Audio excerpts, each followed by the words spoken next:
Kate was living the ultimate California lifestyle, and then things changed drastically.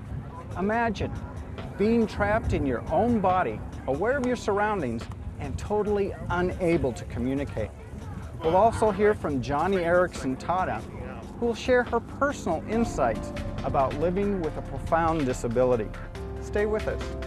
Joni Eareckson Tada is the founder of Joni and Friends, an international disability center empowering the disabled community with services and hope.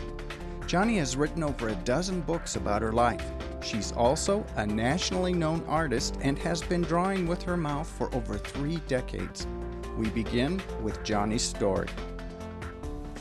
Well, it was over 40 years ago. It was a beautiful summer day in July, and my sister and I went to the Chesapeake Bay for a swim, and I swam out to a raft that was anchored pretty far offshore, and thinking that since it was so far away from shore, the water was deep, I immediately hoisted myself up onto the raft and took a reckless dive into what was obviously some very shallow water, and that snapped my head back, breaking my neck at the 4th cervical level, leaving me paralyzed without use of my hands or legs. But I didn't realize that. I was just face down in the water, desperately hoping that my sister Kathy would notice I had not surfaced from my dive. But I had colored my hair the night before, nice and easy midnight summer blonde. And she could see from a distance this shock of white hair floating on the murky surface of the water. And she saw that I was face down even from a distance, and quickly came swimming after me and thankfully pulled me up out of the water just as I was about to drown. So your life changed dramatically at that point. You were very athletic, right? I was very athletic and very much into swimming and diving and horseback riding and tennis, and I was the least likely candidate to live life in a wheelchair. But it was that thought that drove me into deep despair and depression when they whisked me off to the hospital away from that beach. Well, that's what I'd like to talk to you a little bit about, the despair and depression that resulted afterward.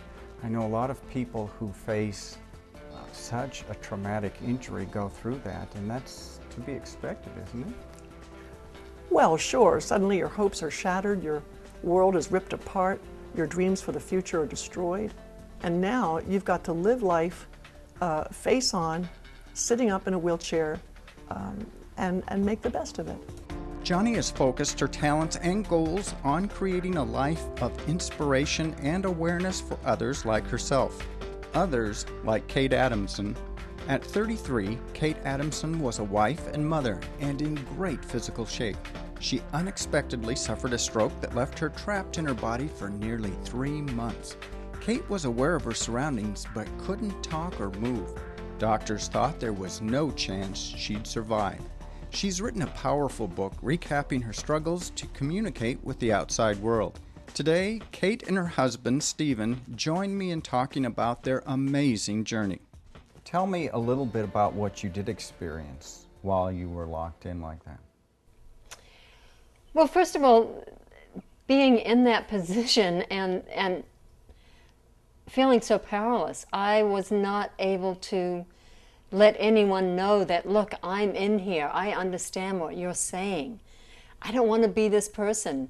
That was the fear of the unknown, because I was a young 33-year-old mother. I had 2 small toddlers, an 18-month-old and a 3-year-old, and I was living life, and all of a sudden, here I am completely paralyzed, unable to move a muscle, unable to utter a word.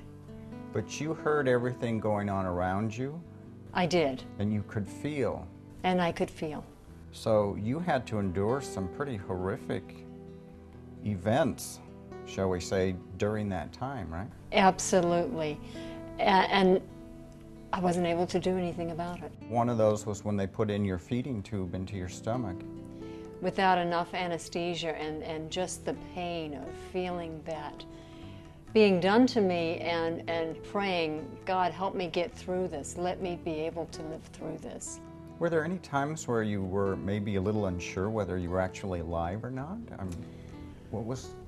Many moments of feeling that I just wanted to quit. I can't do this anymore. I didn't think I could go on anymore. What kept you going? Well, I had those two little babies, the photographs sitting right in front of me. And I had my husband, Stephen, who was on the outside fighting for me. So my job was to keep doing, no matter how insignificant it seemed, to be able to just keep moving and visualizing myself moving. Coming up, this was not going to turn out well. If you looked at the statistics, it just wasn't.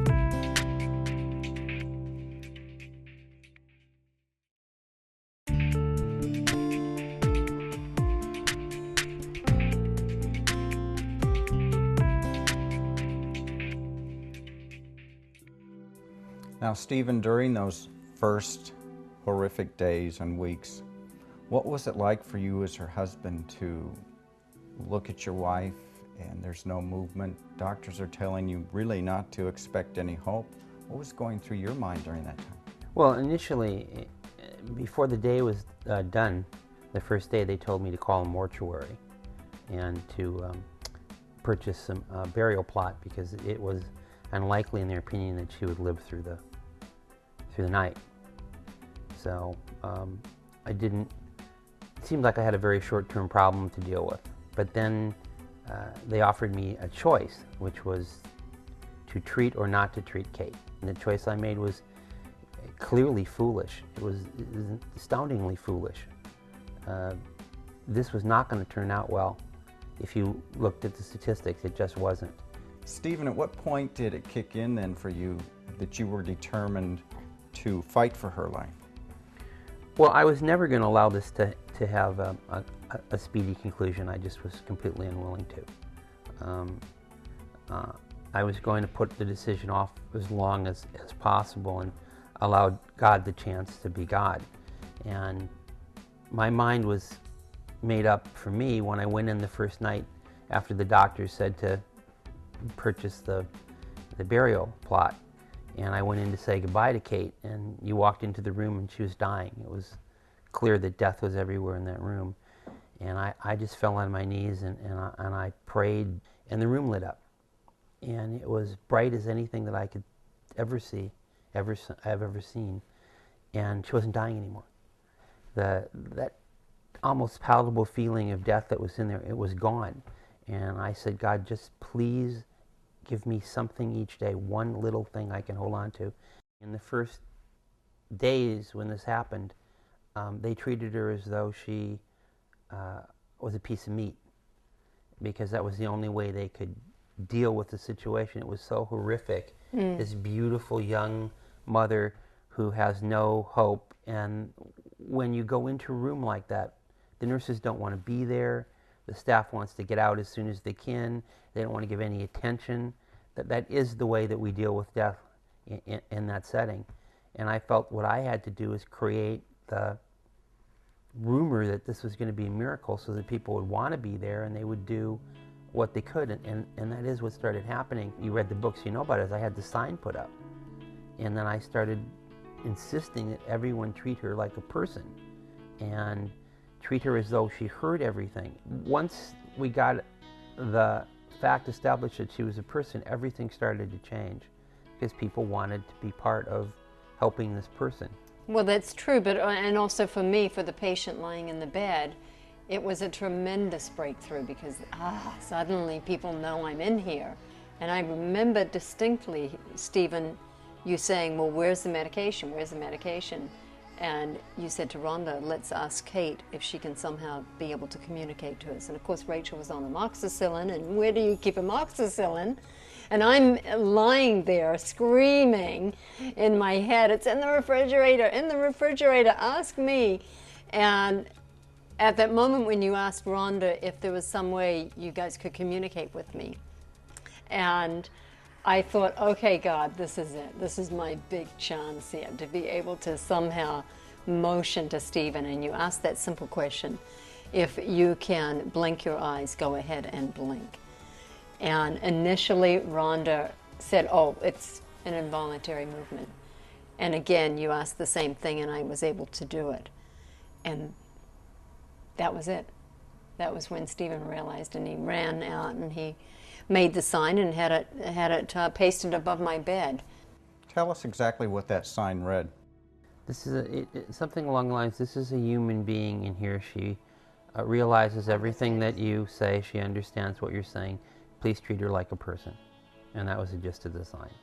And it was a startling difference.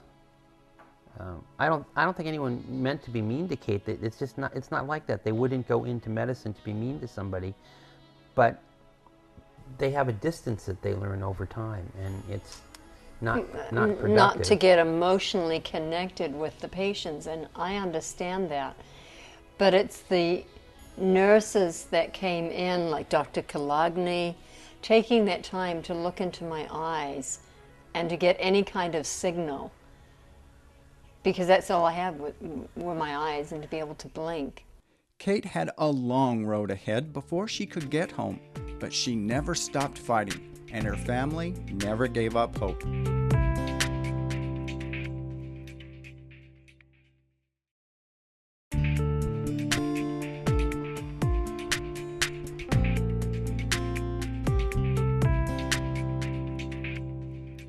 After long hours and days of not knowing if Kate could hear and respond, her husband Stephen asked her a question. Kate blinked her response. From that point on, Kate communicated by blinking her eyes. She could blink maybe 20 times and she'd be done for an hour or two. So whatever she was going to get across, whether it was the letters in there or the concept, we had about 20 blinks and then she was done. And it's like that with any new movement. As a matter of fact, when she moved her finger, she couldn't do it again. So it looks like it's a reflex, and you can't get anyone to believe you. And the doctors, of course, they had made a diagnosis, and in their minds, they constructed a picture of what was possible. And in that picture, Kate couldn't move, and she would never be able to move anything. So when I said she moved her finger, the doctor said, well, no, you're just seeing what you want to see. That's very common, Mr. Klugman, in families. People see what they want to see. She didn't move her finger. And I knew that if I was going to get anywhere, I'd have to bring the nurses in and make them stick it in the chart several times. And because you'd come back and say, Kate, can you move your finger? And she wouldn't be able to. So the frustration, can you imagine that frustration for her? I can't do it again. They don't believe me. They're not going to do anything about it. And the first time the doctor did see her move her finger, he said, I didn't just see that. That couldn't be. He refused to accept it. He said, I'm coming back in 2 hours to see if she can do it again, because I just don't believe this is possible. He didn't believe his own eyes. No, he did not. Do you think they're so steeped in the science and statistics of it all that sometimes they don't allow for miracles to occur? Oh, absolutely. And they don't know the patient as Stephen knew me. I mean, they didn't know my history and fitness and how much I worked out and took care of myself. And I think that mindset really, really came into play for me. You know, the fear, if you're dealing with your loved one, is, you know, I don't know. I mean, you want to say that the miracle was that we fixed a misdiagnosis? You want to say that the miracle is that Kate got over this horrible thing? I don't know. But the medical system can kill you before they find out. So once they make the diagnosis in their mind, it starts down a path. Well, maybe they're wrong. Maybe they're right. It's just too early. It's too early to know often before the decisions are made. That plug gets pulled just too quickly in many instances. Joni Eareckson Tada knows the reality of premature decisions that could end a life, but she recognizes the positive impact of medical developments and end-of-life issues. We are in an unprecedented era of medical breakthroughs. With each medical breakthrough, it has the potential for incredible good, astronomical good, but in a parallel sense also a commensurate potential for evil and abuse. And that's why I think it is so important to voice the need for firm medical ethicists who have a strong life value to, again, bring to that table the arguments that are needed and required to make certain we do the right thing. Just because we can do something doesn't mean we should do something, and we need people to say that. Joni's talking about people like Stephen, who became Kate's patient advocate He diligently kept Kate's quality of life as a human at the forefront of her medical team's mind. Really, there were numerous occasions where she would have died without your support and assistance and intervention, wouldn't she? Yes, but you know, I want to step aside too, and the context is Kate and I couldn't pull this off. I mean, you know, this is really God's grace. It really is a miracle. You can do everything you want, and it's just not going to matter unless the great healer is your team captain.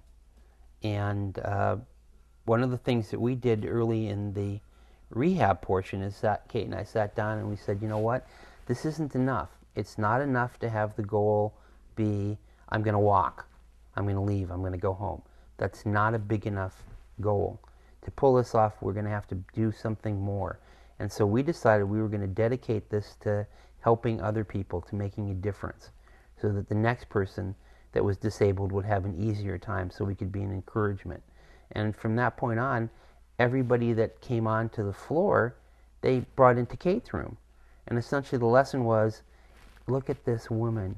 If she can do it, you can do it. In the book, Stephen, you said shortness of cash can kill you. Yeah. You talked about running the gamut of insurance companies and advocates for the hospital versus for the insurance company, and jumping through all those hoops to get her the care she desperately needed. We tend to be going toward socialized medicine in America, nationalized health care. How do you think that is going to affect future patients like Kate? I don't think it's the nationalized health care that is scary in of itself. It's the principles that we apply, that anybody applies, unless you fear the government wouldn't apply good principles. If we're going to have the government involved with this, then we need to make sure that they apply good principles. We're in a different era right now in medicine. In decades past, patients used to relate to their doctors on a totally different level. It was a relationship of confidence. It was a relationship of familiarity, of personableness. But now, doctors aren't doctors, they are healthcare providers. And the field of medicine is the healthcare industry. And so my recommendation is, if you have been diagnosed with some catastrophic illness or some debilitating disease, even a terminal condition, find a physician with whom you share life value. Find a physician, a doctor, not a healthcare provider, a doctor. Find someone with whom you share the same convictions about life. Because this person to whom you will be relating to help you through this condition is one that you need to trust, is someone who has to understand your point of view, someone who respects your decision, someone who understands the true essence of what human dignity is all about. So having the right person guide you through this complex field of choices and decisions is absolutely incredibly, I can't say enough about it. It's so important that you choose someone, a doctor, that you trust. Stay with us. When we return, you'll have a chance to receive a copy of Johnny's book called The Life and Death Dilemma.